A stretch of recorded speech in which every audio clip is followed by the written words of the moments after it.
হালালে বরকত আছে। বলেন তো কিসে বরকত আছে? হালালে বরকত। অল্প হইলেও বরকত আছে। ধরেন যে আমি আলুর ভর্তা পান্তা ভাত দিয়ে খাইলাম, কিন্তু খুব তৃপ্তি, স্বাস্থ্য ভালো, সুঠাম দেহ, ফ্যামিলিতে সুখ, ছেলে কথা শুনে, ওয়াইফ নামাজ পড়ে, তাহলে তো দুনিয়াটাই জান্নাত হয়ে গেল, ঠিক কিনা বলেন?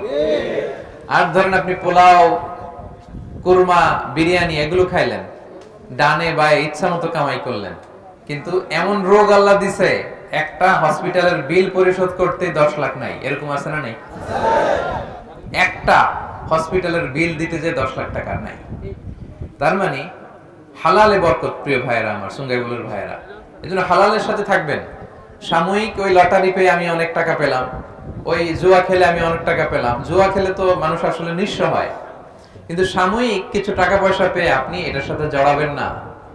এই জীবনটা একেবারে ক্ষণিকের। আপনার দাদাকে আপনারা দেখছেন না, আজকে আছে দুনিয়াতে, অনেকের বাবাও দুনিয়াতে নাই। আমরাও একদিন থাকবো না। কিয়ামতের কঠিন ময়দানে আল্লাহ তাআলার সুপ্রিম কোর্টের কাঠগড়ায় প্রতিটি জিনিসের হিসাব আল্লাহ চাইবেন। ফামান ইয়ামাল মিসকালা যাররাতিন খাইরান ইয়ারা। ছোট্ট ভালো করেছো, এটা দেখবে, প্রতিদান পাবে। ছোট্ট খারাপ করেছো, এটা তুমি নিজে দেখবে আমলনামায়। অবাক হয়ে যাবেন, মালি হাযাল কিতাব লা ইগাদিরু সগীরাতান ওয়ালা কাবীরাতান ইল্লা আহসাহা। আপনি অবাক হবেন আমলনামা দেখে। আইরে, ওই যে সুঙ্গাইবুলিতে একদিন রাত্রেবেলা এটা করছিলাম, এটাও লেখা। তারপর অমুক দিন সকালবেলা এটা করছিলাম, এটাও লেখা। একজনরে একটা ছোট্ট খারাপ কথা বলছিলাম, এটাও লেখা।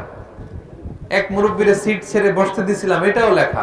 ভালো যা করেছেন সব প্রতিদান আপনি পাবেন, জমা আছে। আপনার অ্যাকাউন্ট বোঝাই হচ্ছে, পাহাড়ের মতো উঁচু করে আপনার আমলনামায় আল্লাহ এগুলো ঢুকিয়ে দিবে। এজন্য আমাদের হতাশ হওয়ার, নিরাশ হওয়ার কোনো কারণ নাই। ছোট্ট ভালো করলেও সেটার প্রতিদান আমাদেরকে দিবেন কে? ছোট্ট খারাপ করলে প্রতিদান দিবেন কে? আল্লাহ তাআলা বরকত দেয়ার মালিক। বরকত আপনি চোখে দেখবেন না, আপনি ফিল করবেন। আপনি সুস্থ থাকবেন, আপনার জীবনে, আপনার পরিবারে, আপনার লাইফে বারাকা হবে। বারাকা দেওয়ার মালিক একজন, তিনি কে? Be a part of our vision. Do listen and share the khair.